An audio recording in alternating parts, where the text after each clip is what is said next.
অবৈধভাবে মালয়েশিয়ায় বসবাসের অভিযোগে ৭১ বাংলাদেশি সহ মোট ১৭৬ জনকে আটক করেছে দেশটির ইমিগ্রেশন বিভাগ।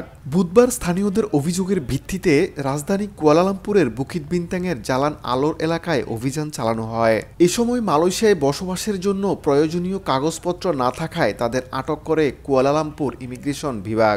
তবে আটক বাংলাদেশিদের নাম পরিচয় প্রকাশ করেনি কর্তৃপক্ষ।